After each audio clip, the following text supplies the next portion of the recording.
Насаат Кейджи тартуулайт. Шейх Абдишукур Ажы Нарматов. أعوذ بالله من الشيطان الرجيم. بسم الله الرحمن الرحيم. الحمد لله رب العالمين. واشهد أن لا إله إلا الله ولي الصالحين. واشهد أن سيدنا ونبينا وعظيمنا وحبيبنا محمد رسول الله أدى الأمانة وبلغ الرسالة ونصح الأمة. Аламды жаратқан Аллах Тағала мақтаулар болсын.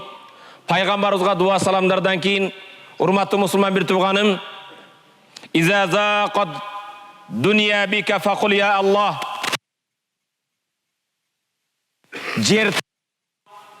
Жаныңды қойорға жер таппай қалсаң, тынчы кетіп қалған кезде, жаратқан Аллах Тағалаға жалбарып, «Я Аллах». «Иза саалта фақул я Аллах». Егер бір несеге мұқтаж болсаң, өзің оқшаған чикеттен болған бендеге қол ұзатпастан, жалбарбастан бірінші «Я Аллах» деп Аллаға жалбарғын. «Уайза истаанта фақул я Аллах». Бір несеге мұқтаж болып, жөлек таппай қалған кез, біріншіден бенден емес, жаратқанға жалбарып «Я Аллах», өзіңден жардам сұраймын деген. «Иза таваккалта фақул я Аллах». Bir işinde tevekkel kılıp iş başlayın desen, bireudön kengejmez birinci jaratkanга жалбарып, Allah Taalaga tevekkel kılıp, ya Allah degin. İza nimta ala firashil maut faqul ya Allah. Eger dünya menen koştoşor ölüm teşegüne jatıp kalsaң, dardыңа dava tapпай kalsaң, jaratkanga жалбарып, ya Allah degin. İza dakhala aleykel melekul maut faqul ya Allah. Ölüm teşegünde jatıp kalsaң, can berer kezde janыңдағылар емес, sen malekul maut can alуучу периштени көрүп қалған кезіңде, сенің аманат жаныңды алғаны келген кезде да жаратқанға жалбарып, ya Allah деген. La ilahe illallah akhlu biha wahdi.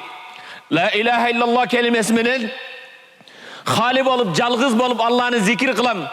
Урматтуу мекендешим, сенден да суранарым, өмүрүңдө кээде 24 саатыңда bir бөлүктү жалгыз Аллахны зикир кылуу үчүн bir убакыт бөлүп койгон. La ilahe illallah ufni biha umri. La ilahe illallah kelimesi менен өмүрүмдү өткөзүүгө, La ilahe illallah kelimesine кызмат кылууга Аллах Тааладан суранып сөз беремин. Sizden de soranarım, La ilahe illallah kelimesine kızmat kılgın, La ilahe illallah kelimesi menen yaşagın. La ilahe illallah yughfaru biha zambi. La ilahe illallah kelimesi menen Allah menin günömdü keçiret. Sen de aytkan hiç bir şey yok. La ilahe illallah kelimesi menen Allah günölörüngdü keçiret. La ilahe illallah adkhulu biha kabri. Ömrüm tükögen kezde La ilahe illallah kelimesi menen mürzöge kirүүnü ümmet kılam. Uşul kelimeni aytkıla, uşul kelimenen can berip, uşul kelimenen mürzöge kirүүnü nasip etsin. La ilahe illallah alqa biha rabbi. La ilahe illallah kelimesi menen jaratkan Allah Taalaga jolugууdu ümit kılam. Urmatlı musulman bir tuğan, tiliňerdi dayım La ilahe illallah Muhammedur Rasulullah kelimesi menen öldöp jürgüle. Peygamberimiz sallallahu aleyhi ve sellem La ilahe illallah kelimesi için peygamberler yönetildi. La ilahe illallah kelimesi var için mumun menen musulman var. Mumun menen münafık var.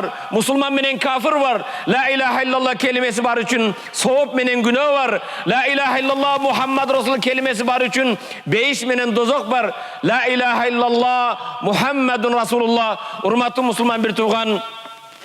La ilahe illallah kelimesinin aslındağı bardık. İnnemel mu'minuna ihva. Bardığız bir tuğanbız. Ya İbn Adam, o adam balası. Baruzga kayırlı. Allah Teala aytat. Ya İbn Adam, kimin adamının balası emessin? Baruz adam atanın baldarı. Ya İbn Adam, entellezî veledetke ummuke bâkiyen ve nâsu havleke yadhakûne surura. Sen men törelgönde, o adam balası. Her birin törelgönde bul dünyaya ilap törelgönsün. İlap töröldün. Bırak Allah bergen 30 yıldık, 40 yıldık, 50 yıldık ömüründe uşunday amal kılgın, Kudayga kulçuluk kılgın. Sen ıylap törelgöndö adamlar külüp bir-birinsine süyünçülep külgöndör ıylap kalsın. Bul dünyaga ıylap gelip keterinde de ıylap ketpegin. Kaçan ıylap ketesin?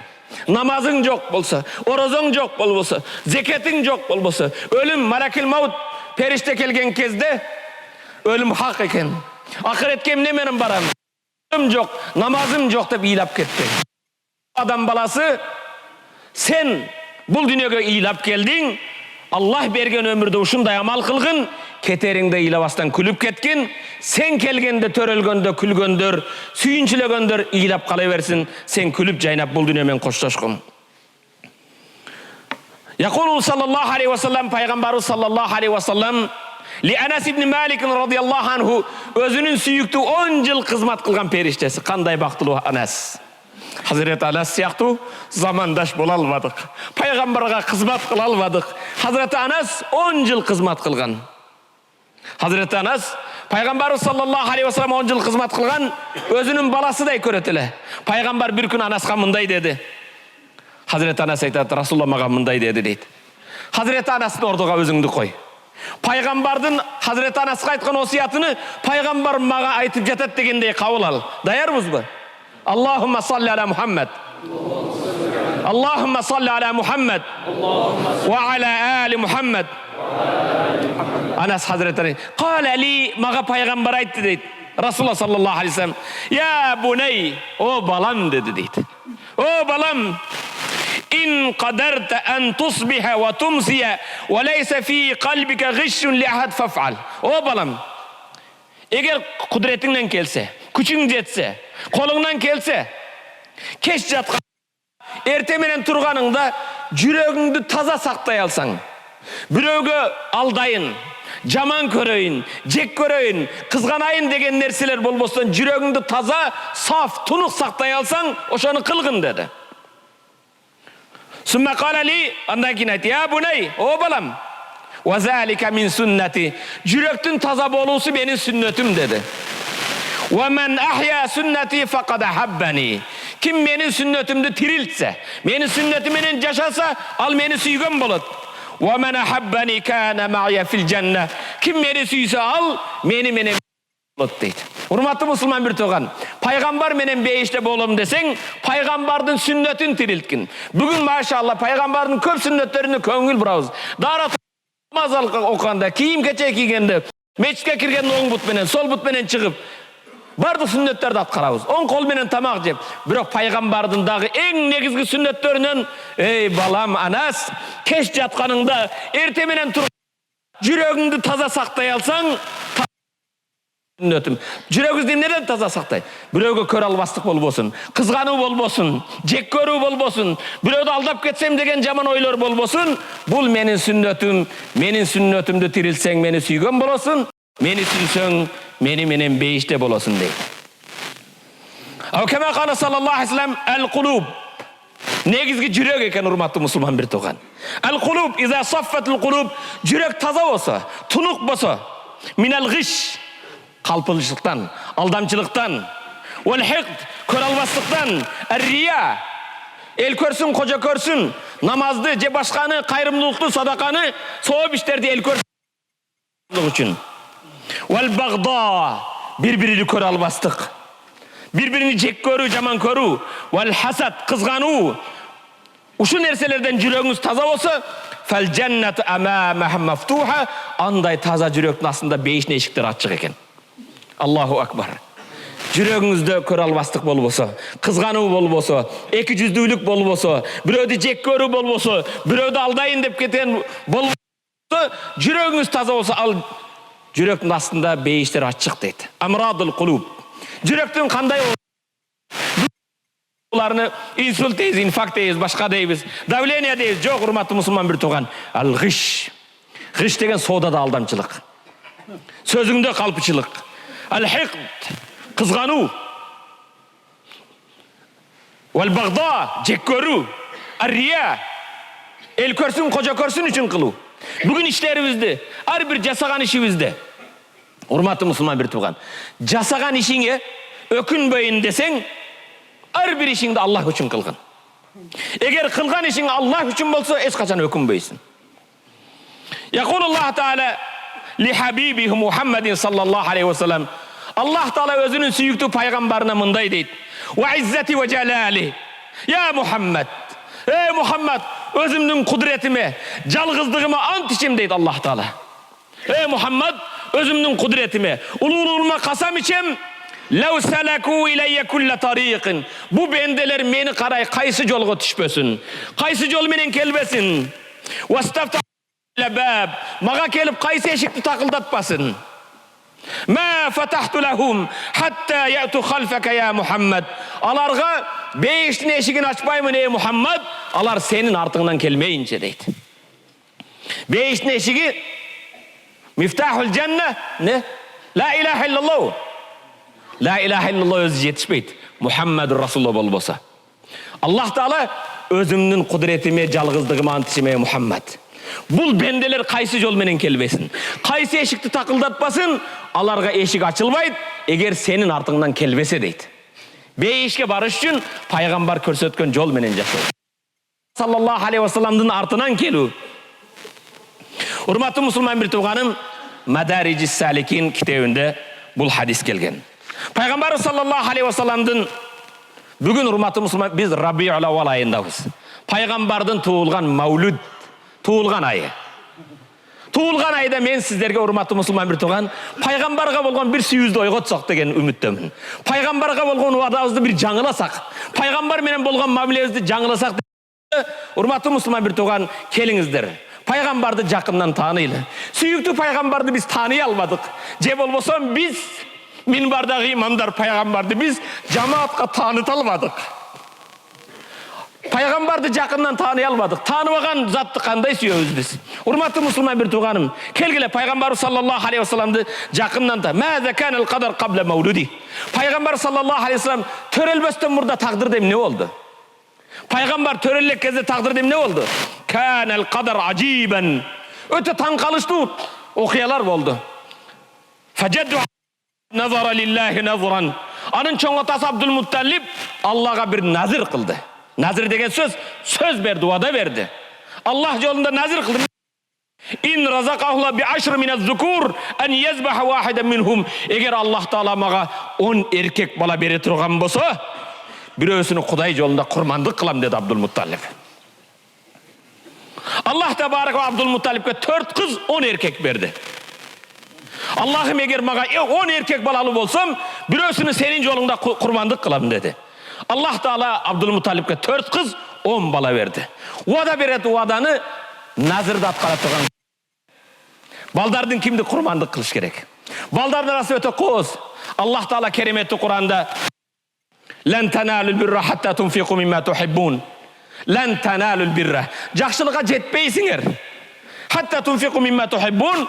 Özüңер en жақшы көрген нәрсені Allah yolunda бермейінше дейді. Allah'dan жақшылықты күтсең, Allah yolda en жақшы көрген нәрсеңді берген. Abdülmuttalib'tin de жақшы көрген баласы Abdullah еді. Özgöçe bir nurdu еді. Anın nuru sen paygambardın uruğun kötörüp жүретілі. Kelecekte paygambar andan töreliş kerekele. Abdullah'ını kurmandık kılam dep geldi. Rahiplerden zamanının alımların birisi ey Abdülmuttalib, balandı kurmandık kılmagın. Eğer sen balanı kurmandık kılsan, biz Araplarga bul adat bolup kalat. Ürp bolup kalat. Andan bala soyu bolup kalat. Koygun dedi. Anda emne kılam dese, Abdullah'ın atın жазgında çuçukulak tartasın. İkincisine 10 töönü жазasın. Eğer 10 tööge çıksa 10 töönü kurmandık kılıp, Abdullah'ını alıp kalgın deydi. Abdullah'ın atını жазdı, 10 töönü жазgan, çuçukulaktan tarttı. Çuçukulak tartkan sayın, жеребьевка. Her birini tartkan sayın, Abdullah 10 tö. İkinci yolu Abdullah 10 tö. Üçüncü yolu Abdullah 30 tö. Oşantıp 10 yolu tartılganda 100 töge çeyin Abdullah'ın atı çıkıverdi. 100 tö olgandan keyin gara tölerge çıktı. Andan keyin Abdülmuttalib 100 töөнü kurmandı kılıp Abdullah kaza bolbay kaldı. Abdullah'ın ölbey kalgandığı sebep Abdullah'dan süyüktü Peygamber Muhammed aleyhisselam töreliş gerekler. Takdir uşul ede. Peygamber sallallahu aleyhi ve sellem Abdullah'ın töreliş gerekler. Hurmatlı Müslüman bilir. Fenzuru ila hirsi şedid ala hayat Abdullah. Abdullah'ını saktap kalayın. Abdullah өлбей қаласын деп 100 төө болды. Қараң, бенде қанша ема қылады. Бірақ ұрмат кейінчерек пайғамбарымыз саллаллаху алейхи уассаламдың атасы Абдуллаға ажал келген кезде 100 төө емес 100 000 төөменен де құтқара албайтылы. Ажал чыныгы Аллах Тааланың чекеге жазған ажал келген кезде аны еш құтқару мүмкін емес. Жер жүзі толған төөні құрбандық қылса да тоқтата албайтылы. Ал-маут ла ярфул мужамала. Өлім қошаматшылықты білбейді. Бұл бай еді, бұл байлығы бар еді, билігі бар еді демейді. Бұл жас еді, қары еді демейді. Бұл қиын елі, бұл начар елі демейді. Өлім, чыныгы өлім келген кезде құрмандықмен де құтқара албайсың. Үмітіңді де шыны баға қалтыр деген де білбейді. Ал-маут ла ярфул мужамала. Мужамала деген сөз қошаматшылықты да білбейді. Урматты мұсылман бір туған, пайғамбарымыз саллаллаху алейхи уассаламдың атасы кейінчерек өлді, Абдулла. Бірақ ал өлімге чейін тоқтап тұралы, өлімге кейін қайтады. Тағдыр кімнің қолында? Аллах Тааланың қолында. Жаратқан Аллах Табарак ва Тааланың хадисі құдсіне көңіл бұр. Абдулла қачан өлді? Абдулланың өліміне қайра тоқталым. Аннан бұрда бұл хадисі құдсіне, хадисі құдси мәнісі Алладан, сөзі пайғамбардан. Я абди, Аллах Таала айтты, я абди, анта турид, ва ана урид, ва ла якун илля ма урид.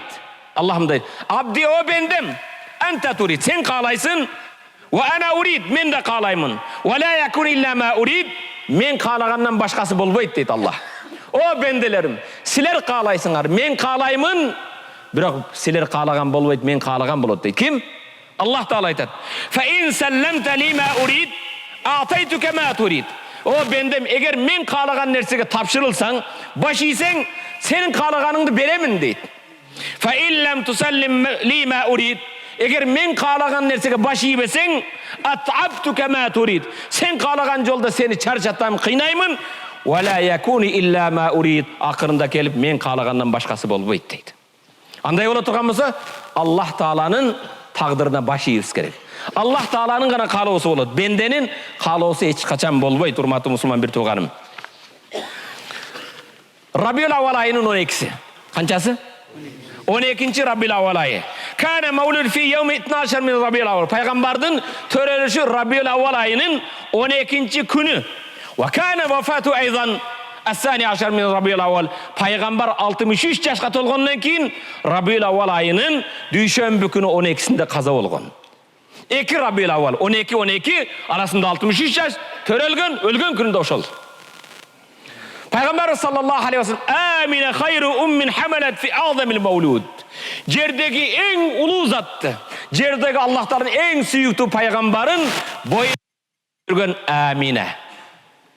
Аман. Пайғамбар саллаллаху алейхи вассаламдың енесі Амина. Башқа ат болуысы мүмкін емес еле. Енесінің аты қараң, кім екен? Амина.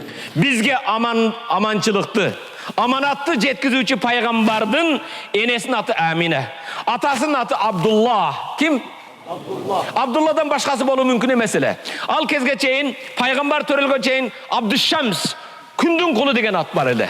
Абдул Хаджар, таштың құлы деген ат бар еді. Абдул Каба, Кабаның құлы деген ат бар еді. Бірақ пайғамбар алейхиссаламдың атасының аты не екен? Абдулла, Алланың құлы. Аллаға құлшылыққа шақырушы. Аллах Тааланы танытушы пайғамбардың атасының аты башқа емес еле. Пайғамбар саллаллаху алейхи вассаламдың атасы кім екен? Абдулла. Пайғамбар саллаллаху алейхи вассаламды төреткен аял. Бүгінгі акушеркасы. Пайғамбарды төреткен аял Абдурахман ибн Сахабаның енесі Шифа аты. Не екен? İnsanların жүрегінде имансыздыққа дарылай тұрған. İnсандарды имансыздық қараңғы тұңғиығынан иман жолына шығара тұрған пайғамбар саллаллаху алейхи вассаламдың төреткен аялдың аты Шифа екен. Жашауыздағы ауруларға шифа бере тұрған пайғамбарды төреткен кім екен? Пайғамбар саллаллаху алейхи вассаламдың төрелген шары «Вахазал баладул амин» тыншықты тарқата тұрған бұл тыныштық шары болған керемет. Пайғамбар саллаллаху алейхи вассалам қайсы кезде төрелді? Таң жүрген кезде.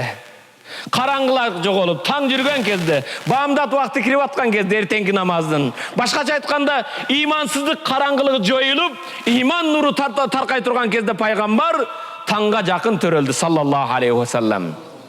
Пайгамбарыбыз саллаллаху алейхи ва саллам кезде биринчи кимдин эмчегинен сүт эмди. Пайгамбар саллаллаху алейхи ва салламдын чоң атасынын бир тууганы, Абдул Муталибтин 10 баласынын бирөөсү Абу Лахаб. Абу Лахабтын күңү бар эди колунда. Күң, кул аял. Аты Суайба. Суайбаны биринчи жолу эмди. Суайбаны эмгенден кийин Суайба чуркап келди Абу Лахабга. Абу Лахаб, Абу Лахаб, сенин өлүп калган Абдулла деген иниңден уул төрөлдү. Уул төрөлдү деген кезде Абу Лахаб кийинчерээк душман болорун билбейт эле. Гайыпты билбейт. Сүйүнгөнүдөн өлүп калган инимден туяк калыптыр. Уул төрөлүптүр деди да, бүгүндөн баштап сен кулдуктан боштондукка чыктың, эркинсиң деди. Мунун мааниси бул пайгамбар төрөлгөндөн баштап бендеге кул болбойт. Бүгүндөн баштап эркиндик болот. Кулдар азаттыкка чыгат деген жарыя эле. Ошондуктан да урматтуу мусулман бир тууган, кыямат күнүндө эң азабы аз адам. Дозокто азабы эң жеңил ат. Инна ахванал азаб фи нари жаханнам. Дозокто эң жеңил азапталгандан бирөөсү Абу Талиб экен. Бирөөсү ошондуктан Куранды тафсир кылган кээде бир алымдар айтат, ар дүйшөмбү күнү Абу Лахабтын азабы жеңилденет дейт. Себеп пайгамбар төрөлгөн күнү кубанган эле дейт. Бирок Абу Лахаб өмүрүндө пайгамбарга душман болду. Пайгамбардын жолун тосту. Пайгамбардын жолуна тикен таштады. Сажда кылган кезде жаман акарат таштанды нерселерди да таштады. Бирок ошого карабастан ар дүйшөмбү Абу Лахабтын азабы жеңилденет дейт. Жеңил азап кандай? Юзау тахта ахмуси кадамейхи жамратун мин жамратин нар югла минху димагу кама югла ма фил кумкум. Эң жеңил азап бенденин мына таманыдамдай боштук бар. Ошо таманын боштук болгон жерине дозоктун отудан, дозоктун чогудан бир күрүчтөй чок коюлат экен. Ошо чок коюлган кезде адамдын мээси чайнектеги суу кайнагандай кайнайт дейт. Дозоктогу эң азабы жеңилдин кадамына бир күрүчтөй чок коюлган кезде анын мээси кайнайт дейт. Бүгүн biraz 39 градус температура чыкса, марлини өлдөп келгин, аналигин алып келгин, аспирин алып келгин деп жатасың кыйналып. Ой, паланчынын энеси жет суу бергин, көк чай бергин деп. Урматтуу мусулман бир тууган, кыяматта дозоктун азабы не экен? Эң жеңил. Эгер Абу Лахабта ар дүйшөмбү күнү жеңил, ушундай азабы жеңилдене турган болсо, бүгүн пайгамбарды көрбөстөн 14 кылым кийин келип, я Расулалла замандашың бола албадым. О пайгамбарым сени сүйөм деген сиздер ла илаха иллаллах Мухаммад Расулалла деген инсандарды иншаалла Аллах Таала эч азапка албасын. Амин. Пайгамбарга душман болгон адамдын азабы жеңилдете турган бир жолу кубанган үчүн биз бүгүн пайгамбардан 14 кылым кийин келсек та аны сүйгөн бенделерди Аллах Таала эч азапка албасын деп үмүт кылам. Урматтуу мусулман бир тууганым, пайгамбарыбыз саллаллаху алейхи ва саллам төрөлгөн кезде башка наристелер сыяктуу эмес, төрөткөн аялдар башкалардын риваяттарына караганда пайгамбар саждат кылган балага окшоп эненин курсагынан түштү дейт. Буга таң калыштуу эмес. Келечекте бизди саждага чакыра турган aqrabu ma yakun al-abdu li rabbih fa huwa sajid. Бенденин Аллага эң жакын болгон кези ал саждада. Кандай экен? Бенденин Аллах Таалага эң жакын болгон кези ал саждада. Ошондон урматтуу мусулман бир тууган, түнкү тахажжудка турсаңыз, бүгүн түн узун. Түнкү саат 3-те 4-те тахажжудка турдуңуз. Саждага нафил намаз окуган кезде саждада жүрөгүңдөгү дардыңды Аллах Таалага айтпастан башыңды көтөрбө. Кыргызча болот. Кыргызча дардыңды айт. Я Раббым, мындай муктаждыгым бар. Сенден башкага таянарым жок. Мунун бергин, башка бергин. Урматтуу мусулман бир тууган, дардыңды Аллах Таалага качан айтасың? Саждада айткын. Саждада дардыңды толук айтпастан башыңды саждадан көтөрбөгүн. Бенде Аллах Таалага эң жакын болгон кези ал саждада. Бұл жерде бір нәрсені қыстырма қылып кетейін, урматтуу мусулман бир тууган. Бүгін бізде Кыргызстанда дин эркиндиги. Біз ушундай мечиттер толгон %99 емес 99-дан көбүрөөк жамаат жаштар булар.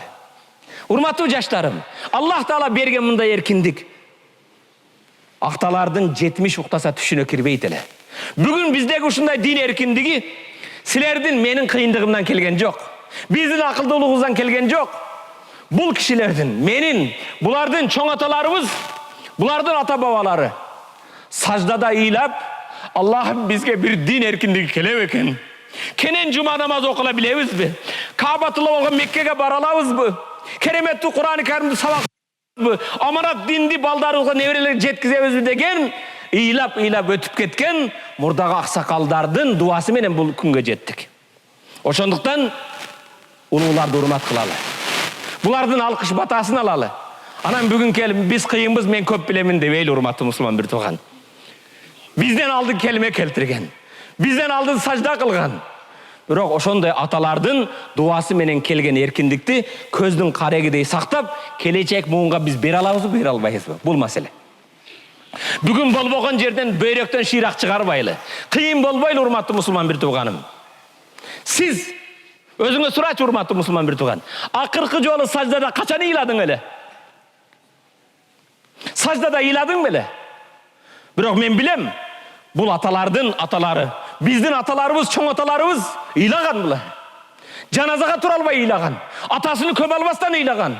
Өзүнүн бир тууганына хатым Кур'ан кыла албастан ыйлаган. Каабаны элестете алган эмес.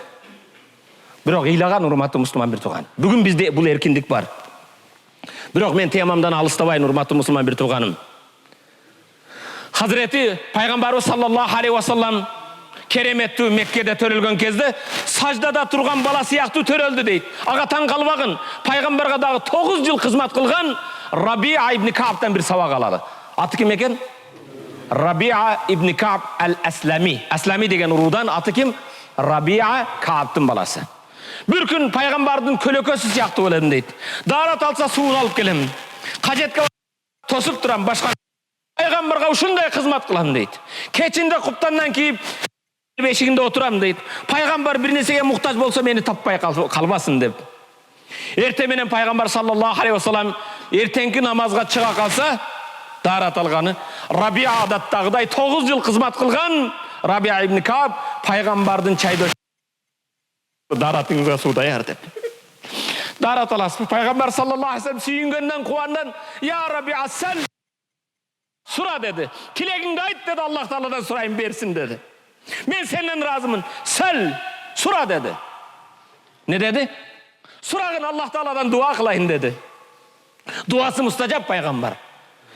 Рабиа ибн Кааб шашкан жок. Эгер бүгүн бизден сураган деп не дейт элек? Рабианын ордуна өзүңдү койчу. Сурагын берем деп пайгамбар сураса, бүгүн кебирлер үй сурамак, чек сурамак, эч кимде жок машина сурамак, диплом сурамак, евро-доллар сурамак. Рабиа ибн Кааб үстү бүтүн эмес. Курсагы бир күн тойса 3 күн тойбойт. Рабиа ибн Кааб, "Анзирни я Расулаллах", Аллахын элчиси, бир аз убакыт бериң, ойлоноюн dedi. Неге? Ойлоноюн dedi. Эртески "Я Расулаллах", пайгамбар, "Сел, сура" дегенде, "Уриду мурафакатака фил жанна я Расулаллах". Аллахын элчиси, "Бейиште сиз менен болгум келет" dedi. Менин тилегим бейиште сиз менен болойт. Бул дүйнөдө кызматыңда болдум, бейиште да бирге болоюн dedi. "Ава гайру залика я Рабиа". Рабиа, мындан башканы каалабайсыңбы dedi. "Я Рабиа, үстүңдө бүтүн кийимиң жок, курсагың тойбойт, башбанек бир тамың жок, башкаң жок. Эмнени сурап атат? Бейиште сиз менен болоюн" dedi. "Башка нерсе керек эмесби?" "Жок, Расулулла". "Эмнеге?" десе, "Ойлодум" дейт. "Бул дүйнөнүн нерсеси бар убактылуу экен" дейт. "Кала турган нерсе экен" дейт. "Мен түбөлүк нерсени каалайм. Ал эмне? Жаннат, бейиште сиз менен болсом" дейт. Пайгамбарыбыз саллаллаху алейхи ва саллам, "Я Рабиа, а'инни аля нафсика би касрати суджуд". Рабиа, бейиште менен болгуң келсе, өзүңдүн нафсыңа өзүң көп сажда кылып жардам бер" dedi. Ne dedi? "А'инни аля нафсика би касрати суджуд", көп сажда кылуу менен өзүңө жардам бер. Бейишке кирүү бирөөдүн дуасы менен эле болуп калбайт экен. Дуа кылам бол дейт эле да. Көбүрөөк сажда кылгын, бейиште болуу үчүн деди. Ошондон да пайгамбарыбыз саллаллаху алейхи вассалам көргөн кезде сажда кылган сүйөк жигит, жаңы төрөлгөн наристе сажда кылган адам сыяктуу төрөлдү дейт. Урматтуу мусулман бир тууганым, пайгамбарыбыз саллаллаху алейхи вассаламдын энеси Амина мындай дейт. Мен төрөттөн мурда түш көрдүм дейт. Не көрүптүр? Түшүмдө, я Амина, Амина, Аламдын эң улуусун боюңа бүттү. Сен төрөй турган өзгөчө бала. Төрөгөнүңдө мындай деди. Кандай деди? Бир салават айтасыз пайгамбар. Төрөлгөн кезде мындай дегин. У'изуху бил вахид мин шарри кулли хасид. У'изуху панах сураймын, жардам сураймын. Кимден? Сулайман тоодонбу? Жок. Дарактанбы? Мазарданбы? Жок. Көз ачыктанбы? У'изуху бил вахид. Жалгыздан жардам сураймын. Жалгыз ким? Allah. Жалгыздан жардам сураймын. Эмне үчүн? Мин шарри кулли хасид.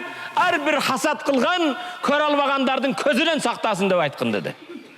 Төрөлгөн баланы жалгыздан жардам сураймын, хасад кылгандардын көзү барлардын көзүнөн сактагын деп. Пайгамбарыбыз саллаллаху алейхи вассалам атасы Абдулла үйлөндү. 25 жашта. Канча жашта үйлөнүптүр? 25 жашта үйлөндү. Меккенин эң сулуу, эң насаптуу, эң намыстуу кызы Аминага. Төрө бир аз жашагандан кийин урматтуу мусулман бир тууган, бир канча күн тирикчиликтен кийин надал мунади инна хунака кафилатан мутаважжиха ила билади Шам. Кайрылуу болду. Шамга жөнөгөн, Шам мамлекеттерине жөнөгөн кафила деген кербен пайда болду. Кайга жөнөптүр? Шамга кербен жөнөдү соодагерлер деди. Бала чакасын адал эмгек менен багам деген, өмүр жолдошун багам дегендер соодага чыксын деди. Жаңы үйлөнгөн Абдулла шахрыл асал болгон айларында, балдай болгон айларында Аминени таштап соодага чыгып кетти. Бала багыш керек. Аял багыш керек чекетер менен. Чыгып кетти. Урматтуу мусулман бир тууган, ар бир аялдын күйөөсүнө бере турган эң жакшы кабар сүйүнчү сен эма бүттү деген сөз. Амина курсагында кыймылдап жаткан, курсагында тасбih айткан Абдулланы чыдамсыздык менен күтүп жатат. Я Абдулла ата болот экенсиң деген кабарды айтайын дейт. Курсагында кыймылдаган өзгөчө бир наристе Аминанын. Бирок бир канча айлардан кийин кербендер келди, соодагерлер кайдан келди? Шамдан келди. Сирияда тараптардан келди. Бирок кербендеги азык-түлүк соодагерлер келди. Бирөө келбей калды. Ал келбей калган ким эле? Абдулла. Кече эле атасы 100 төөнү курмандык кылып алып калбады беле? Мына ажал келген кезде 100 төөгө да карабайт, башкага да карабайт. Абдулла каза болду. Абдулла жок. Амина жакшы сүйүнчүсүн күйөөсүнө айта алган жок. Менин курсагында 6 айлык бала калды. Амина айта алган жок. Абдулла өлгөн кезде 5 төө менен бир канча кой калыптыр. Жана бир кызматкер Умма Айман, аты Барака. Пайгамбарга берип бир кызматкер аял калды. Пайгамбарыбыз саллаллаху урматтуу мусулман бир тууган, Абдулла эмнеге кетти? Лукматал иш. Жашоодун бир нанын табайын. Тиричилик кылайын деп. Бүгүн да биз баарыбыз дүниөнүн артынан жүрөбүз. Дүниө деген сөз мына устаздар, араб тилинде дүниө аддани, эң төмөн деген нерсе. Тамандын астындагы нерсе. Бул дүниөгө баарыбыз келген кезде, төрөлгөн кезде колду жумуп келет экенбиз. Эмнеге? Дүниөнү баарын алып кетем деген сыяктуу. Өлгөнүбүздө колубуз кетебиз. Бул дүниөгө келгенде 3 карыш жерге муктаж болобуз. Өлгөндө 2 метр жерге муктаж болобуз. Андан башкасы баары кала турган нерсе, урматтуу мусулман бир тууган. Дүниө ушундай нерсе. Эч кимге вафа кылган эмес. Искандар Зулкарнейн дүниөнү башкарган, бардык байлык болгон. Бирок табыттан менин колумду чыгарып койгула, элдер көрсүн, эч нерсесиз кетип атам деп. Кепиндин чөнтөгү барбы? Жок. Дүниө ошондой. Дүниөнүн артынан бүгүн да биз соода кылабыз. Чуркайбыз. Ар бир иштерди кылабыз. da bala bagayın dep dünyanın артынан кетті. Бирок урматтуу мусулмандар, динар үчүн, алтын үчүн, дирхам күмүш үчүн, евро үчүн, доллар үчүн, сом үчүн, рубль үчүн, арзыбаган бир карыш жер үчүн кээде жетимдердин акын жейбиз. Кээде тууган урук менен карым катнаш түзөбүз. Арзыбаган бир чычка кулак үчүн, арзыбаган 2 метр бир материал үчүн эже менен сиңдиси дагы сүйлөшпөгөндөр бар. Аллах Таала дүнүйөгө берилгендерге мындай дейт. Хадиси кудсиде.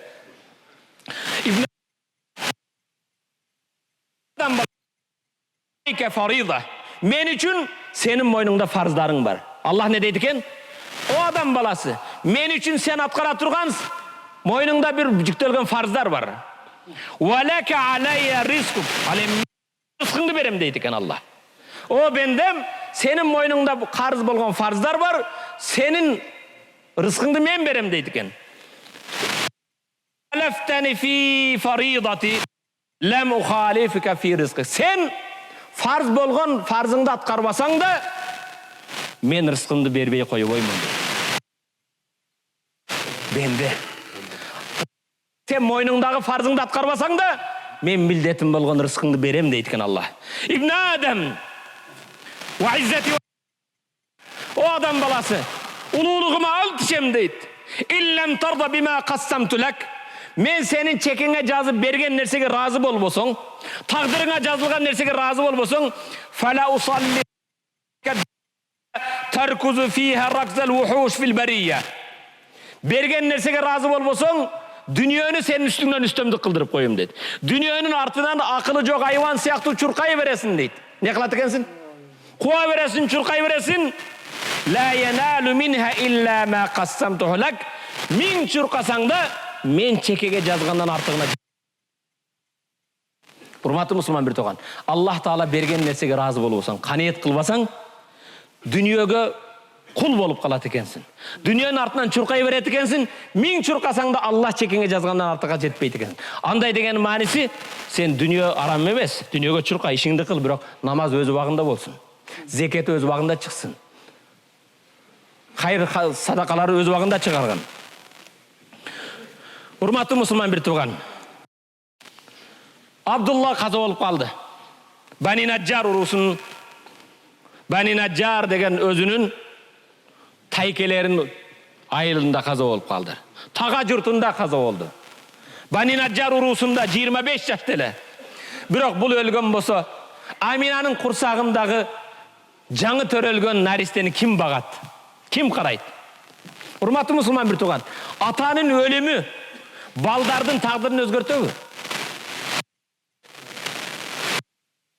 Атанын өлүмү балдардын тагдырын өзгөртө албайт.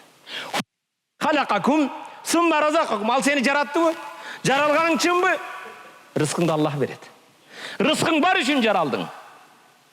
Урматтуу мусулман бир тууганым, Абдулла төрөлгөндө жетимдердин даражасы бар экен. Жетимдин биринчи даражасы, эң жогору даражасы. Жетим ким шариятта? Ал-ятим ман фақада абаху qabla al-bulugh. Ким балагатка жеткенге чейин болсо жетим болот. Адамзатта балагат жашка чейин атасы өлгөн жетим болот. Энеси өлгөн жетим болбойт. Шариятта энеси өлгөндө латим дейт. Не дейт экен? Латим деген сөз араб тилинде латама десе шапалак жеген өгөй энеден. Же латим деген сөз эненин эмчегинен эртерээк ажыратылып калган айвандардын балдарында латим дейт. Сүтүн алайык деп эртерээк эмчектен ажыратып койгон айвандын баласын не дейт? Инсандарда атасы өлгөн жетим болот, айвандарда энеси өлгөн жетим болот. Инсандарда энеси өлгөн жетим эмес, латим дейт. Пайгамбар алейхиссалам жетимдердин эң жогорку даражасы төрөлгөн кезде атаны көрбөгөн, атанын жытыны жыттабаган, атанын кучагында болбогон жетим эң жогорку даражагы жетим болот. Пайгамбар алейхиссалам жетим төрөлдү. Бирок урматтуу мусулман бир тууганым, жетим Пайгамбар саллаллаху алейхи вассалам жетим төрөлдү. Эмне үчүн? Алланын тагдыры ал. Кичинекей кезиден араб тилинде аби, ата деп чоңойбостон Rabbi деп чоңоюш керек эди ал. Ал Аллага таяныш керек эди. Атага эмес, Allah Taala'nın inayatı menen Allah'a tayanıp çoğayış gerek edi. Peygamber sallallahu aleyhi ve sellem'den İbn Abbas mınday rivayet kılat. İbn Abbas degen Abdullah İbn Abbas. Bul da Abdülmuttalip'tin baldarıdan. Bir gün deydi peygamber deydi üyden ölüm teşeğinde jatkan kezde pardаны açtı deydi. Pardаны açsa sahabalar toltura turat eken. Sahabalar tizilip turgan kezde peygamber deydi Eyyuhan nas innehu lem yabqa minel mubashiratin nubuvve peygamber suyunçiley turgan peygamberga kelgen vahiy bugün toktadu dedi. Sebep peygamber ötötele. Peygamber ötkönen ki vahiy bolu? Yok. İlla ru'ya saliha yarahal muslim ev turalahu. Biroq vahiy bolbogon menen musulman bolgon, İslamda imanda beken bolgon, salih bolgon, jüregi taza bolgon, takvadar insan tüşü жоғары берген түш қалады деді. Бұл түш деді, бір аян сияқты деді. Кейбір түшіңізге аян болады екен. Не болады? Салих бенделердің, аулиялардың көре тұрған түші қалды дейді. Пайғамбар саллаллаху алейхи ва саллям салихтердің түші пайғамбарларға берілген вахинин 46-нан бiri дейді. Неге 46-нан biri десе? Пайғамбарымыз 23 жыл пайғамбарлық қылған болса, 23 жыл вахи келді. Бірақ пайғамбарлық келбестен мұрда 6 ай пайғамбар көрген түші аққатта көріне берген. Пайғамбарға бірінші вахи неден башталған. Ошондуктан 26-нан biri деген 6 ай. Ошо иманды инсандардың, салих бенделердің, кейбір адамдардың көрген түші бір аламат белгі болады екен. Мана аталар мұны көп білет. Паланчы онда екен, мында екен деген өте көп нәрселер бар. Урматты мұсылман бір туған Ru'ya saliha. Salih bendilerin düşü. Biroq tuş kelgende bir söz aytып öteyim. İslam tarihinde İbn Sirin degen alim ötken tuş jorgan. Kim degen? İbn Sirin'in kitapları var. İslam tarihinde tuş jorgan 6 el alim var eken. Kança eken? 6. Nege dese? 6 el alim bolgonu ilgeri sahabalar, tabiinler, ulular, avliyalar köp uktagан emes, tuş көргөн emes. Şu 6 el adam түште ұрған екен. Азырық адамдар ұқтай береміз, түште әм көп көріп айта береді. Мен оны түш көрдім, мұны түш көрдім. Азырақ ұқтасаң түшіңді азаяды. Бүгін түште ұрғандар еле көйіп кеткен. Илгері сахабалардың енелері, табииндердің енелері, илгергі улулардың, аулиялардың енесі баланы емізген кезде Құда қаласа менің балам хафиз болады. Менің балам muhaddis, hadis жаттап алым болады. Менің балам ел жер деген болады. Менің балам батыр болады деп емізсе, бүгінгі енелер ұқтап қалды екен де, әлі ұқта тезірек те ұқта еміз еткен. Ошан үшін бүгінгі төрелген мұсылмандар ұйқы менен әлек. Енелер емчек бергенде ұқта деген де. Азыр да ұқтап жата береді ана. Маселе айтсаң да ұқтайды, машинеде да ұқтайды. Урматты мұсылман бір туғаным, талимде да ұқтайсыз. Урматты мұсылман бір туғаным, пайғамбар саллаллаху алейхи ва саллам атасы Абдулла, ата уру, тайке урусында, Бани Наджар урусында қаза болды. Келген кезде атасы жоғылы жетімдердің ең жоғарғы даражасында төрелді. Пайғамбар саллаллаху алейхи ва саллам жетім еле. Не еле? Жетім, бірақ жетімге кейінчерек тоқталым. Бірақ бетте тоқталайын, пайғамбар саллаллаху алейхи ва саллам парданы ашты да, сахабалар тізіліп қалған екен, о инсандар, пайғамбарға келген вахи тоқтады. Бірақ мубашшира сүйіншілер келеді деді. Ал сүйіншем не десе? Иманды, тақвадар инсандардың көрген түші, же ошылардың жақшы жоры берген түштері деді. Бұға тоқталайын, қанты түшіндіремем. Хазірет Абу Талибтің баласы Али пайғамбар. Хазірет Али пайғамбар қаза болған. Абу Бакр қаза болған, Хазірет Умардың халифалық кезі. Кімнің кезі? Хазірет Умар халифа екен. Амирил муминин. Көрдім дейді. Түшімде дейді, бамдат намазын, ертеңгі намазды Расулланың арқасында оқыппын дейді. Бүгін имамдамлардың артында намаз оқыды. Ал Хазірет Али айтады, пайғамбардың артында намаз оқыдым дейді бамдатты. Бамдат бүткеннен кейін шығайын десем, ешіктің алдында бір чоң енебіз дейді, бір табақ құрма қармап тұрып тұр. Кім? Не қармап? Құрманы, я Али, мұны Расуллаға алып барғын, Расулла сахабаларға тарқатып берсін, менің белегім хадиям деді дейді. Аялдың қолыдан құрманы алып, пайғамбарға алып келіп, я Расулла мұны сахабаларға тарқатың десем, табақтан бір құрманы алды да мені озыма салды дейді. Хазірет Али айтады. Жесем ушундай даамдуу таттуу дейт. Алла элчи дагы бирөөдү бериң дедим дейт. Десем дейт. Ас-салату хайрун минан-наум. Намаз уйкудан жакшы деп бамдаттын азаны болуп кетти. Ас-салату хайрун минан-наум. Намаз неден жакшы экен? Намаз уйкудан. Намазга турдум дейт. Келсе имам Hazreti Umar менен бамдатты окудук. Бамдат бүткөндөн кийин эшикке чыксам, баягы түшүмдөгү аял табакта курма кармап туруптур дейт. Муну Амирил Муминин Hazreti Umarга бергин, сахабаларга таркатсын деди. Келип Hazreti Umarга бердим дейт. Амирил Муминин бул хадия экен, сахабаларга бериң десем дейт, бир хурманы алып оозума салды дейт. Даамдасам баягы түшүмдөгүдөй даам дейт. Шундай таттуу дейт. Я Амирил Муминин зидни, Амирил Мумин дагы бирөөдү бериң дедим дейт. Десем Hazreti Umar мага шундай карады дагы, "Лаузадакар расул лазиднак." Пайгамбар бергенде мен да берет элем деди дейт. Расулла бербеди осага деди дейт. Пайгамбар бергенде бермекмин деди, пайгамбар бербеди десем дейт, көзүм алайып, карегиден чыга турган болуп, "Я Амирил Муминин, мен көргөн түштү сиз да көрдүңүзбү?" дедим дейт. "Же пайгамбардан кийин бир вахий барбы?" дедим дейт. Десем Hazreti Umar мындай деди дейт. "Сен көргөн түштү көргөн жокмун. Пайгамбардан кийин вахий да келбейт. Бирок иза ахласал абду қалбаху лиллах, бенде качан жүрөгүн калыс Аллага арнаса, жүрөгүндө Аллах деген нерседен башка болбосо, яра би нуриллах, янзуру би нуриллах, Аллахтын нуру менен карайт деди. Бул авлиялардын көз карашы. Ал көргөн түшүн да башкасын да окуп коет. Эгер бенденин жүрөгү калыс Аллах деп соксо, жүрөгү Аллага берилген жүрөк болсо, ал бенде бирөөгө караганда Аллахтын нуру менен карайт деди. Дагы башка бир мисал. Авлиялардан, асфиялардан. Эгер сахабалар авлия болбосо ким болмок? Hazreti Osman radıyallahu anh Zinnurayn пайгамбардын эки нуруга ээ болгон, бир кызы каза болгондо экинчи кызга үйлөнгөн Zinnurayn Куран жазып отурса бирөө кирет. Hazreti Osman мындай көзүнө карап туруп айтат: "Аяти ахадукум ва фи айнайhi асар мин асар зина." Силердин бирөөңөр менин жаныма келесиңер, көзүндө зынанын белги аламаттары бар деди. Жаныма келген адамдын көзүндө зынанын белгиси бар деди. Дегенде аккатта чочуп кетип келген жигит: "Авахин ба'да Расулилlah, пайгамбардан кийин вахий барбы?" деди.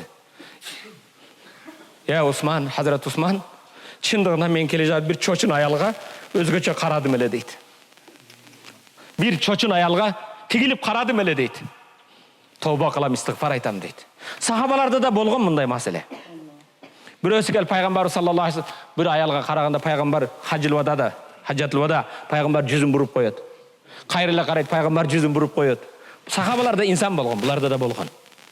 Бирок алар мойнуна катан айткан кезде тооба кылып башка жолго барган эмес. Урматтуу мусулман бир тууган, жүрөк түш аламына кирип кеттим. Абдул Мутталиб да пайгамбар төрөлбөстөн мурда түш көрдүм дейт. Түшүмдө менин бир сынжыр чыкты дейт. Ал сынжыр алтындан күмүштөн болгон, асман менен жердин арасында сынжыр болду. Сынжыр бир аздан кийин бир дарак айланып калды. Дарактын ар бир жалбырагынан нур чыгып, дүйнөнү жарыты берди дейт. Келип бирөөгө жоорутат, бул эмне дейт. Кийинчерээк Абдул Мутталибтин түшүн жоороган адамдар айтат, ал Абдул Мутталибтин көргөн түшү жерди байланыштырган Алладан келген вахий эле дейт. Ол пайгамбар төрөлдү эле дейт. Ал дарак дейт, ал пайгамбарга келген Куран эле дейт. Ар бир жалбырагы нур болуп дүйнөнү жарыткан ал Куран-ы Каримдин аяттары эле дейт. Ошол нур болгон аяттардан канча билебиз? Урматтуу мусулман бир тууган. Раббыбыз ким? Коркпой айталы. Раббыбыз? Пайгамбарыбыз? Динибиз? Китебибиз? Билебизби? Эсептелебиз, билебиз. Эгер Куран окуй албасаң, Куран окуганда көзүңдөн жаш акпаса, бул Куранга эмне байланышың бар? Катымы Куран качан кылдың десе, өткөн Рамазанда дейсиңби? Урматтуу мусулман бир тууган, келгиле. Бүгүн тилиң сынып кала турган Кытай тилин үйрөнүп атасың, акча табыш үчүн, англис тилин үйрөнүп атасың, немис тилин үйрөнүп атасың, компьютер үйрөнүп атасың, бирок Куран-ы Карим үйрөнүүгө бир аракет кылбайлыбы? Келгиле аракет кылалы. Урматтуу мусулман бир тууганым, Пайғамбарыбыз саллаллаху алейхи вассаламдың енесі де түш көрді. Атасы да, чоң аталары түш көрді. Бұл жүректің бүгін мобильный связьдан да жоғары болған, жүрек таза болған кезде болған екен. Алардың жүрегі шындай таза еле. Сахабалардың жүрегі таза болғандықтан біреудің көрген түшін жорып қоятылы. Біреудің пікірін оқып қоятылы. Құлуб. Не екен? Жүректер. Ал жүректерге бір кемшілік жетіп қалса, таң атқанша ұйықтай албастан шығады алар.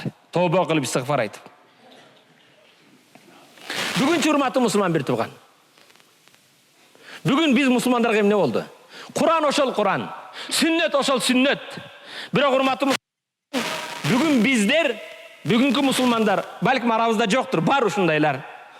Кеде арзыбаған бір даражаға, бір тепкіш жоғары көтеріліш үшін, бір мансапқа жету үшін, бір арзыбаған тыйын тұпырға жету үшін,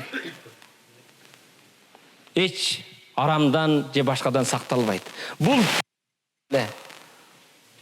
Бұл бір мұсылманды да ақылы. Бұл жердешімді ақылы демейді. Арзыбаған бір қарыш жер үшін. Не oldu бүгін? Кейбір қошыналар hurmatly мұсылман бір туған. Қошынасына жақшылық жетсе, игілік жетсе, қошына машина алып қалса, таң атқанша ұйықтай албайды. Шундайлар бар, қызғанғаннан, көре албағаннан. Кейбірлер қошынасының қырсық жетіп қалса, үйі күйіп кетсе, же саны үйі өліп қалса, же жылқысын жоғатып қойса, ошол күн, рас болды, ушуну көрмөгеле дейт. Биздин түштү ажап болсын дейт. Ушундайлар бар, жок эмес. Бүгүн эмне болду hurmatly мусулман бир тууган? Абу Хурайрадан Аллах разы болсын, пайгамбарыбыз саллаллаху алейхи вассалам бул хадисти жеткизет. Хадисти угуучу бир пайгамбарга салават. Валлахи ла юъмину. Валлахи ла юъмину. Валлахи ла юъмину. Пайгамбар Аллаға қасам ичем, иманды бола албайт. Аллаға қасам ичем, иманды бола албайт. Аллаға қасам ичем, иманды бола албайт десе, сахабалар таң қалып, я Расулаллах, жолы қасам ичкен, иманды бола албаған ким де? Қила, я Расулаллах, аллази ла яъману жаруху баваиқаху, муттафақун алейх. Тыныштық бербеген деді. Қошнасыға тыныштық бербеген, иманды бола албайт. Имам Бухари, имам Муслим риваят қылған сахих хадис. Ойлан hurmatly мұсылман бір туған. Ертең мана жақында жаңы жыл келатат. Қошын емес, 10 үйдің ар жақтағына тынчыналат. Баңылдатып, таңылдатып, музыкасы менен, башқасы менен Қытайдың экономикасын көтеріп. Не керек? Bir несеге жетесің бе? Сен кімнің үмметісің? Кім үмметі өзі? Жаңы жыл кімнің туылған күні? İsa Peygamber, İsa Peygamber ümmetisidir. İsa Peygamber ulu peygamber. Ulu lazım bo'lgan 5 peygamberдің birisi. Sağam ne tiyeshesi var? Bishkekte yaşaganıma 18 yıl oldu. Qancha? 18 yıl menin рабочий городта yaşagan orus Hristiyan dinini qarmagan qo'shnilarim var. Vallahi, billahi, tallahi qasam içim, bir de kurban ayıt, je oruz ayıtta mayramdagan көрген жоқпын. Je көрдім бі? Көрдіңіз бі? Бірақ мен Абдулланың, Абдулмуталиптің, Мустафаның, Ахмадтың, көптеген мұсылмандардың жаңы жыл майрамдаган көріп келетім. Ойланбайсың бі? Не болып атады? Шардың тынчаласын, тазалығын жоқ қыласын, таштанды қыласын, түнімен башқаларын тынчаласын, Құдай сақтасын. Аллах Тааланың қары келсе, жерменен жексен қылып қоюсы мүмкін. Андан көрі түніменен ибадат қылыш керек, дуа қылыш керек. Аллахым бұл халыққа хидаят берген. Аллах Таалаға дуа қылған ордына арабызда да бар. Қиын болып ошол күні классташтар менен бе, аяштар менен бе, атың өткір арақ менен бе, шампан менен бе. Мана аталар бардығыз үміт қылабыз, Кабатылға барып таваф қылсақ деп. Байтулланы айласы бұл ибадат. Құдайдың бұйрығы үшін біз таштайланбайбыз. Ал жерде таш ал жөнөкөй. Biz Кудайдын буйругун аткарып, пайгамбар таваф кылган үчүн таваф кылабыз. Хажарлашпай кара ташты барып өбөбүз. Hazret Umar, sen taşsın, senin kolundan жақсылық жаман. Пайғамбардың сүннетіге муафиқ өбім дейді. Айтты, Құдайға сыйынасың, ташқа сыйынбайсың. Бирок жаңы жылда сен балатыға сыйынасың. Аяз атадан жардан сұрайсың. Аяз ата атаңна берген ақшасыға белек алып келеді. Ақша бербесе бір тиын бербейді саға. Ал қалып жалған. Урматты мұсылман бір туғаным. Пайғамбар саллаллаху алейхи вассалам, иншалла мені ұққан бүгін бұл жамаат жаңы жылдандай жаман қылық жор қылбайза. Иншалла. Пайғамбар мен кана юъмину биллахи вал яумил ахир фала юъзи жара. Пайғамбар ким Алланың барлығына бірлігіне ақырет күніне ишенсе, кимде ким Алланың барлығына бірлігіне ишенеміз бе? Аменна. Аменна. Вал яумил ахир, ақырет күніне ишенеміз бе? Пайғамбар айтты, ким Алланың барлығына біліне ақырет күніне ишенсе, фала юъзи жара, қошынасына ыза бербесін дейді. Қошынасының көшесінде таштан таштабасын. Қошынасының ешігіне машинасын тоқтатпасын. Қошынасының тынчыны албасын дейді. Үнің менен, башқаң менен, ар нәрсе менен. وَمَنْ كَانَ يُؤْمِنُ بِاللَّهِ وَالْيَوْمِ الْآخِرِ. Ким Алланың барлығына біліне ақырет күніне ишенсе, فَلْيُكْرِمْ ضَيْفَهُ. Қонағын сыйласын дейді. Мейманды сыйласын дейді. Адал менен, арам менен емес. وَمَنْ كَانَ يُؤْمِنُ بِاللَّهِ وَالْيَوْمِ الْآخِرِ فَلْيَقُلْ خَيْرًا أَوْ لَيَشْكُتْ. Ким Алланың барлығына біліне ақырет күніне ишенсе, жақсы сөз сөйлесін, үн шықпасын дейді. Söz söyle, tilim var değil sen söylüyor böyle. Allah'ın varlığına, birliğine, ahiret gününe şengen adam, жақсы söz söylesin, ce ün çıkmasın. Ma hazay ümmetel İslam. O İslam ümmeti. Paygambardın suygan ümmeti. Paygambardı suygandır. Bizge ne oldu? Kayda barata. Kelingizler hurmatlı Müslüman bir toğan, alыстабайын. Құдай бұйырса иншалла. Быйыл жаңы жылда достор менен башка менен тосом подаркага акчаны ушул жолго арнайбыз. Жетим болгон пайгамбардын осуятын аткарабыз, Жетим иншалла. Иншалла. Жетим пайгамбар эмне дейт? Келиңиздер. Жетим пайгамбардын жетимлиги жөнүндө жетимдерге болгон бир аз осуятын айтайын.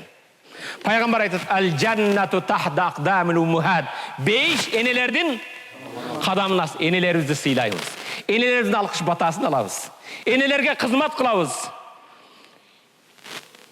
Бұл хадисті ұққан кезде енесін жоғытқандар қауырғасы қайышады. Өткендерді Аллах өз рахматын асын.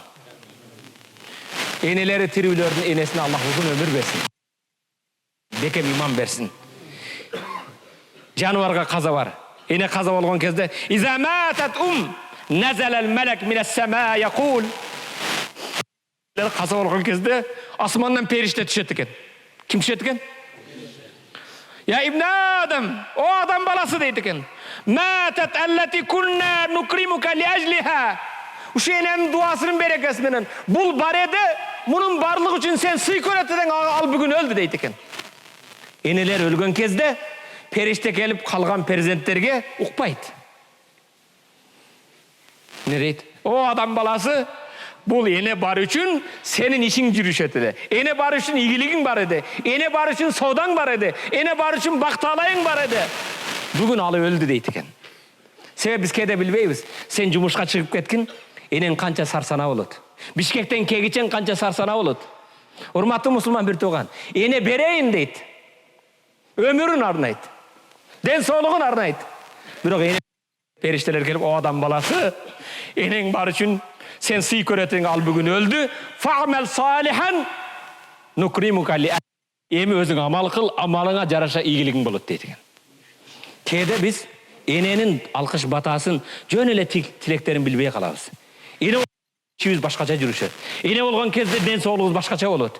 Ене өлген кезге дайым дуа қылған енелер өтіп кетеді екен.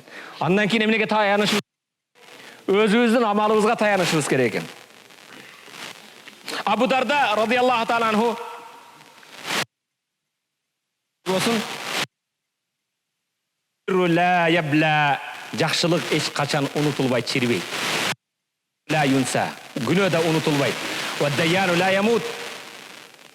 Amaldın жакшысын сыйлыгын, жамандын жазасын берүүчү Allah эч качан уктабайт жана өлбөйт. La yamut. Faman fakun kama shi't. Каалагандай болгон. Kama tadinu tudan, кылыгыңа жараша сыйлыгын же жазасын аласың дейт. Урматтуу мусулман бир турган. Албир. Жакшылык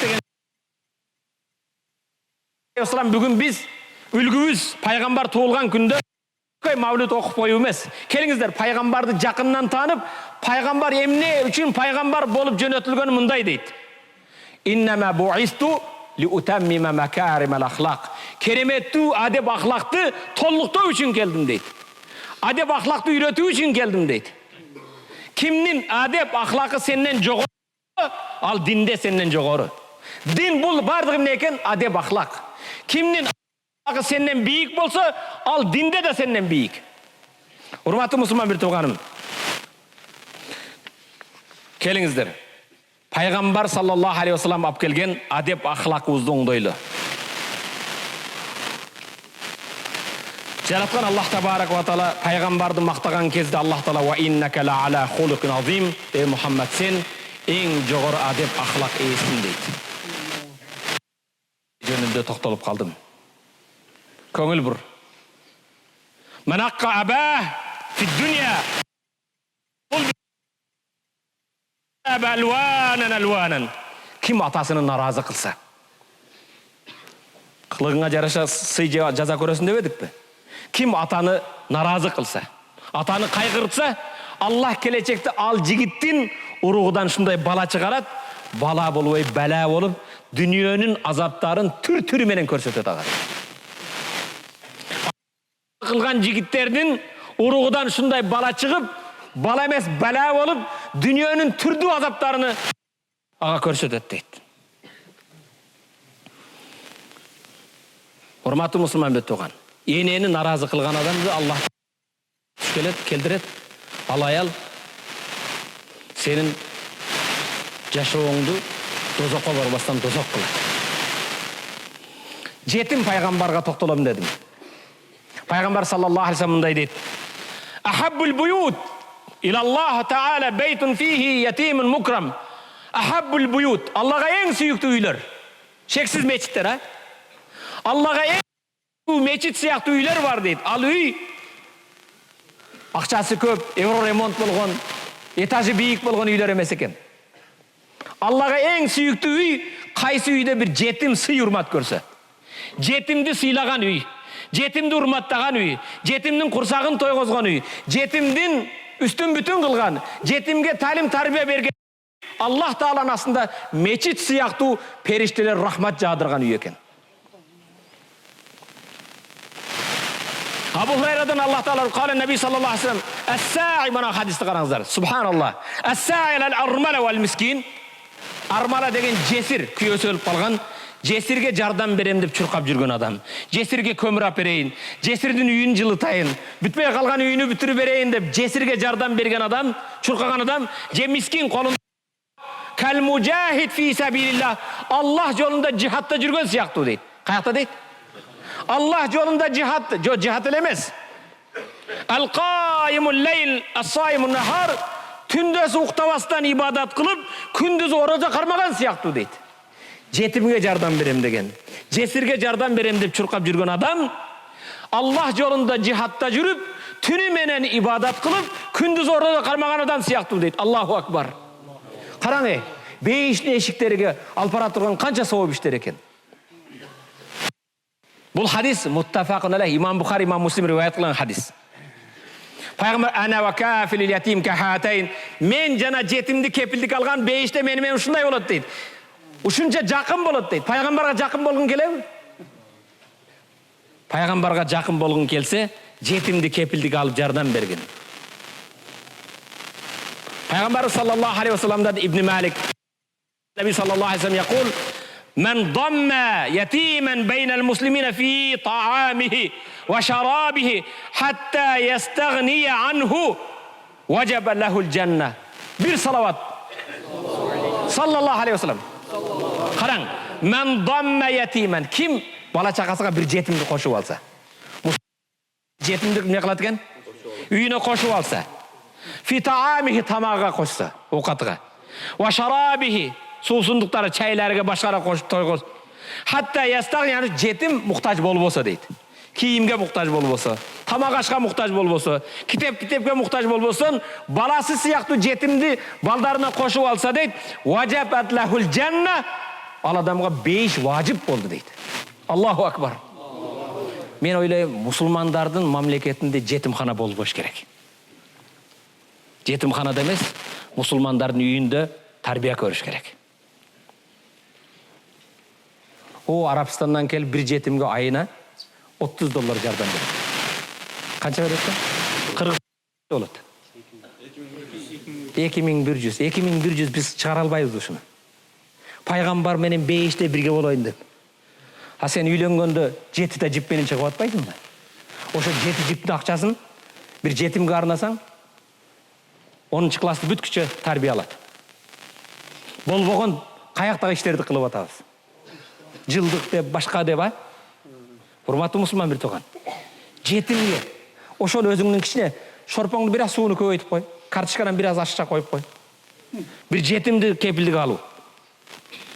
Жетим ражулун яшку ила Расул саллаллаху касбата калби. Занып келди. Арзанганда аялым укпай койду, соодам болбой калды эмес. Бүгүн келгендер эле соодам жүрбөйт деп келет. Карзым төлөй албайм деп келет. Сахабалар башка нерсемен арзанып келет экен. Пайгамбарга бирөө келди. Я Расул касбатыл кал, жүрөгүм таш боор болуп калды деп. Не дейт экен? Жүрөгүмдөн мейір кетип калды. Намаз окусам ыйлай албаймын. Сажда кылсам ыйлай албаймын. Ахиретти ойлосом ыйлай албаймын. Бейишти ойлосом ыйлай албаймын. Жүрөгүм катып калды дейт. Ким? Сахаба. Пайгамбар айтат: "Атухиббу ан ялина қалбака ва тудрика хажатак?" Жүрөгүңдүн жумшактыгын жана бир муктаждыгыңа жетүүдү каалайсыңбы деди. Жүрөгүңдүн жумшак болуусун, кажетиңе жетүүдү каалайсыңбы деди сахабага пайгамбар. Ооба каалайм. Каала, наам. Ооба каалаймын. Ошон үчүн келдим. Жүрөгүмдү кантип жумшатам? Муктаждыгыма кантип жетем деди. Ирхамил ятима вамсах рa'саху. Жетимге мээримдүүлүк кылып башын сылагын, жүрөгүң жумшайт, кажетиңе жетесиң деди. Тамак бер. Ялин калбак. Жүрөгүң жумшайт, кажетиңе жетесиң деди. Кээде ишибиз жүрбөйт дейсиз, а? Şu işim жүрбөй калды, жолум ачылбай калды дейсиң.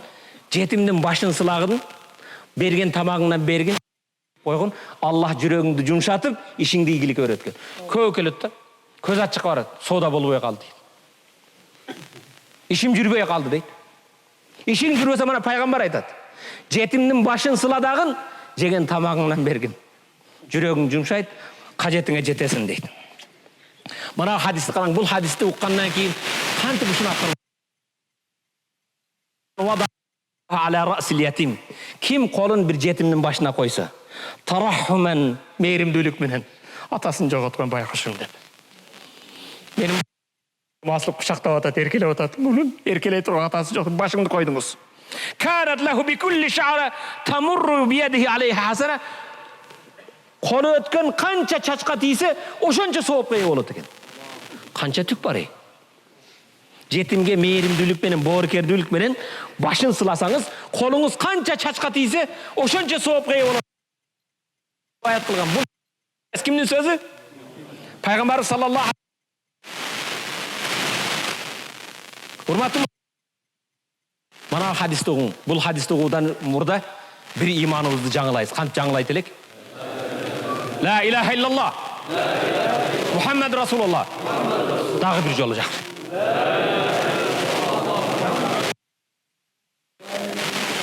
Min hadis İbn Umar. Hazreti Umar'ın balası Abdullah'ın hadisi dedi. Peygamberden aytat. Anna Rasul sallallahu aleyhi ve sellem kal. Peygamber mınday dedi. İnnel yatim izâ zâlibukan.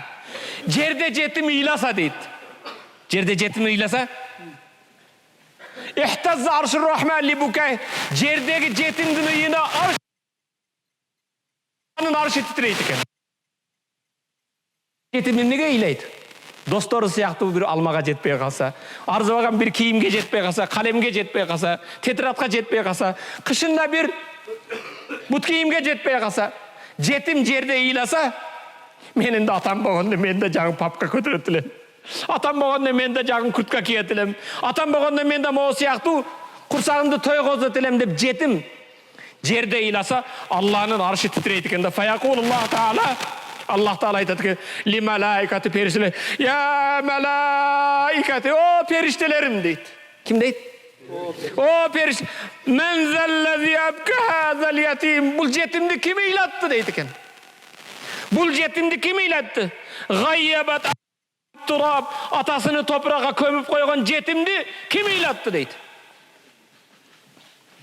Атасыны топракка көмгөн жетимди ким ыйлатты? Фаякулул малаика периште: "Я Раббана анта алам." Ya Rabbim sen bilesin. Sen bilүүчүрөксүн. Жетим эмнеге ыйлап атат? Жетимди ким ыйлатканын? Фаякулуллах, Аллах таала айтат экен: "Ал малаика периштелер, я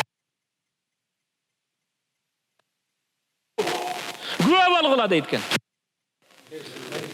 Имамдар күбө боло эмес. Периштелерим күбө болгула. Анна манаската ва арда. Ким жетимдин ыйын токтотса, ва арда аны разы кылса, жетим жете албаган нерсеге жеткизип аны разы кылса, жетимдин ыйлаганын токтотса, ан ардихи яумал кыяма, кыяматта мен аны разы кылам дейт экен. Жетимди разы кылып, ыйын токтотконду мен да разы кылам дейт Аллах. Факана Ибн Умар иза ра'a ятиман масаха би ра'сиhi ва ата'аху шай'ан. Ибн Умар хадис тукта. Ибн Умар өлгөнгө чейин Хазрет Умардын баласы Абдулла жетимди көрсө келип башын сылап, бир нерсе бермейинче жанынан ажырабайт экен. Жетим көргөн кезде жанына келип башын албетте бир нерсе берет экен. Биз аткарабызбы? Урматтуу мусулман бир тууган, бүгүн биз жетим ким дедик? Атасы өлгөн кезде балагатка жете элек жетим дейбиз. Бирок бүгүн мусулмандар биз жетимдерди эмне кылып атабыз? Кээде атасы кырсыктан же авария болуп, же бир Россияда иштеп жүрүп өлүп калса, баш наристелер калып жетим калдыбы? Жетимдерди биз эмне кылып атабыз? Жетимдерге тайкелери, айшаталары, тагалары балдай таттуу болгон жалган сөздөрдү сүйлөйт. Жетимдин эсебинен жылкынап келип сөйт. Жетимдин эсебинен бодомал соёт. Эсебинен жетилик кылат. Жетимдин эсебинен башкасын кылат. Жетим мектепке бара элек карызга батат. Ал эми жетимдин акын ушинтип жегендерди Аллах эмне дейт? А'уду би шейтанир ражим. Ниса сүрөсү 10-аят. Инназина я'кулуна амвалал ятам иннама я'кулухум нара ва саяслауна саира. Инналлазина я'кулуна амвалал ятама. Жетимдердин малын жегендер zulmen тур эмес жол менен. Шариатта жок жолдор менен. Балки көбиясын жеп коёрсуң. Жеп жанын акын жерсин. Тур эмес жолдор менен жетимдин акын жегендер иннама я'кулуна фи бутунихим нара. Курсактарына дозоктун отун жептир. Ва саяслауна саира. Алардын бара турган жери дозок дейт. Урматтуу мусулман бир тууганым.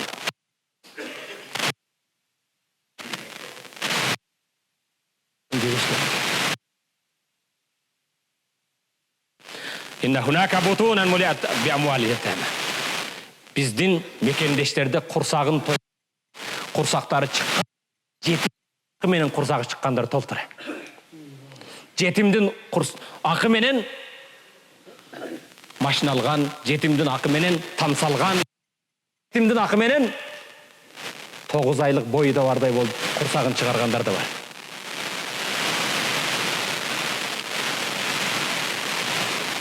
Пайгамбарыбыз саллаллаху алейхи ва саллям кулли ибн адам хаттаун ва хайрул хаттаина тавабун.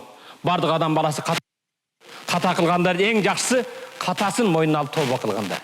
Сөз келгенде айтайын. Урматтуу мусулман бир тууган. Жеке мүлкүбүз бар. Жеке менчик мүлкүбүз бар. Коюбуз бар, уюбуз бар, тыйыныбыз бар, тыпырыбыз бар. Жеке мүлктү ар бир адам коргойт. Туурабы? Жеке менин мүлкүмдү бирөө урдайм десе коргойм, соткамды, башкамды. Бирок урматтуу мусулман бир тууган, бизде кээде жалпы коомго тиешелүү болгон, жалпы элдин акы болгон бюджеттен урдагандар бар. Бюджеттен урдагандар. Булар жетимдин акын жегендей. Инналлазина якулуна амвалал ятама. Жетимдердин акын жегендер курсагына дозоктун отун жептир, бара турган жери дозок дейт. Жалпы коомдун акын жегендер да жетимдин акын жеген сыяктуу. Муну айтайын деген урматтуу мусулман бир тууган, кээде мына кыш келгенде деп электр энергиясы урдабайт, газ урдабайт. Эмне болуптур, урдай берем дебегин. Ар бирибиз Аллах Тааланын астында жооп беребиз. Бул жалпы коомго тиешелүү. Паланчы жеп атат копса, жесе Кудайдын астында жооп берет. Алар дозоктун отун жеп жатат. Биз ушундай нерсеге кайдыгер болбошубуз керек. Аяр мамиле кылышыбыз керек. Урматтуу мусулман бир тууганым, ат-таибу миназ замби каман ла занбала. Күнөөдөн тооба кылган адам эч жок адам сыяктуу дейт. Күнөөдөн тооба кылган адам эч күнөөсү жок адам сыяктуу дейт. Акырында Зумар сүрөсүнүн 53 аяты менен сабагымды аяктаймын. Дарат баратка чыгабыз, өтө кыйналып, тердеп уктуңуздар. Жараткан Аллах табарaka ва таала баарыңа угуучу бенделерин кылсын, уккан аят хадиске амал кылуу насип этсин. Зумар сүрөсүнүн аяты мындай. А'уду биллахи минеш шайтанир ражим. Кул я ибадияллазина асрафу аля анфусихим ла тaqnatu min rahmatillah. Инналлаха ягфиру зунуба жамиа, иннаху хувал гафурур рахим. Кул, айткын. Кул, Аллах Таала пайгамбарга айткын Мухаммад. Я ибадияллазина асрафу аля анфусихим. Өмүрлөрүн исраф менен өткөзгөн бенделер. Кээде шар'ий жол менен жүрбөссөн, өмүрлөрүн өткөзгөн бенделер. Ла taqnatu min rahmatillah. Аллахтын рахматынан үмүтүңөрдү үзбөгүлө. Инналлаха ягфиру зунуба. Барды күнөөлөрдү кечирет. Иннаху хувал гафурур рахим. Аллах кечиримдүү жана мээримдүү зат. Урматтуу мусулман бир тууган, мендей күнөөкөрдү да кечиреби деп ойлонбо. Аллах барды күнөөнү кечирет. Жаратканга жалбаргын, тооба кылгын, истигфар. Нас'алука ya Rabbi la tada lana fi hadha al-yawm al-azim zamban illa ghafart. Жараткан Аллах өзүңдөн жалбарып суранам. Ушул ыйык жума, ушул ыйык күндө, ыйык мечитинде, Имам Бухари мечитинде жамаатга жалбарып калтырбастан бардыгыбыздын күнөөлөрүбүздү кечиргин. Вала карбан вала хамман илля фарраж. Аллахым бир да кайгы капа калтырбастан кайгыларыбызды жоюп кубанычка айландыргын.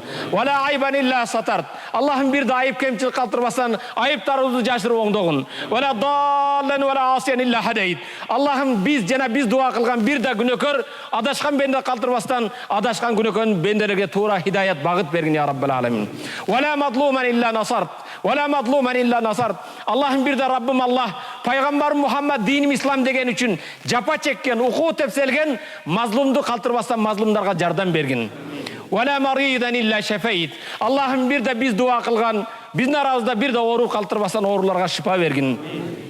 Вала майитан илля рахим. Бир да иман менен өткөн майитти калтырбастан өз рахматың алгын. Аллахумма акримна вала тухинна. Аллахым бизди сыйлуу кылгын, коркубагын. Аллахумма зидна вала танқусна. Аллахым саныбызды көбөйткүн, кемейтпегин. Аллахумма агфир лана ма мада ва аслих лана ма бақия. Аллахым өткөн күнөөлөрүбүздү кечиргин, келечек күнөөдөн бизди сактагын. Аллахумма агфир лана ма а'лам ва ма ла алам. Аллахым билип кылган, билбей кылган күнөөбүздү кечиргин. Аллахумма агфир лана ма асрарна ва ма а'ланна. Аллахым ашкере кылган, купуя кылган күнөөлөрүбүздү кечиргин ya Rabbal alamin.